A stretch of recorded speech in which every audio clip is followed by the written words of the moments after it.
अस्सलाम वालेकुम दोस्तों, कैसे हो? उम्मीद है कि सब खैरियत से होंगे। अल्लाह आप लोगों को ऐसे ही खुश रखे। चलिए आज के किस्से की तरफ बढ़ते हैं।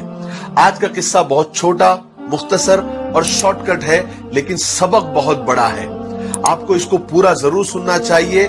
मैं गारंटी से कहता हूं आपका एक सेकंड भी जाया नहीं होगा। अगर आपको अच्छा लगे तो अपने दोस्तों में और अपनों में इसको शेयर जरूर करना। किस्सा यह है कि सुल्तान महमूद गजनवी रहमतुल्लाह अलैह के पास एक शिकारी आया। उसके हाथ में एक चकोर था। चकोर एक परिंदे का नाम है जिसका फोटो आप देख रहे हैं। जिसका एक पांव नहीं था, वो लंगड़ा चकोर था। सुल्तान ने जब उसको देखा तो सुल्तान को वो चकोर बहुत पसंद आया। तो सुल्तान ने उसकी कीमत पूछी तो शिकारी ने उसकी कीमत बहुत बताई, यानी बहुत महंगी कीमत बताई। सुल्तान हैरान हुआ और शिकारी से कहा कि भाई ये तो लंगड़ा है, इसका एक पांव भी नहीं है, इसमें ऐब है, तुम इसकी इतनी कीमत क्यों बता रहे हो, इसको इतना महंगा क्यों बता रहे हो?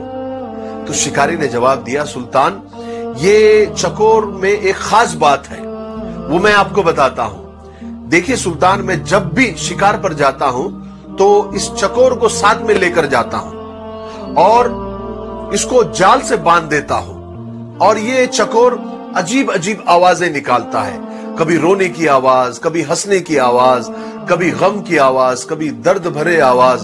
तो इसकी आवाजें सुनकर ये अपने साथी चकोरों को बुलाता है, अपने कौम के चकोरों को बुलाता है और इसकी अलग अलग आवाजें सुनकर बहुत सारे चकोर इसके पास आ जाते हैं और जाल में फंस जाते हैं। और फिर मैं उन चकोरों को पकड़ लेता हूं, उनको बेचता हूं और इसकी इसी टैलेंट की वजह से मैंने बहुत सारे पैसे कमाए हैं, बहुत सारे चकोरों को फंसाया है, तो इसमें यह टैलेंट है। जब सुल्तान ने यह बात सुनी तो मुंह मांगी कीमत देकर उस चकोर को खरीद लिया और जैसे ही खरीदा ऑन द स्पॉट वहीं पर उस चकोर को जुबाह कर दिया, उसके टुकड़े टुकड़े कर दिए। सब लोग हैरान, दरबारी हैरान, शिकारी हैरान। शिकारी ने हैरत से पूछा कि सुल्तान, आपने इतनी महंगी कीमत देकर, मुंह मांगी कीमत देकर इस चकोर को खरीदा और उसको जुबाह कर दिया, उसके टुकड़े टुकड़े कर दिए, क्यों? तो सुल्तान ने उस वक्त बड़े तारीखी जुमले कहे जो हम सबको याद होने चाहिए, जिंदगी भर याद रखने चाहिए। सुल्तान ने कहा, जो दूसरों की दलाली के लिए अपनों से गद्दारी करता है उसका यही अंजाम होना चाहिए, उसको जुबाह कर देना चाहिए, उसको कत्ल कर देना चाहिए। उसका जिंदा रहने का उसको हक नहीं है। उसका जिंदा रहना अपनों के लिए और अपनी कौम के लिए वबाले जान है।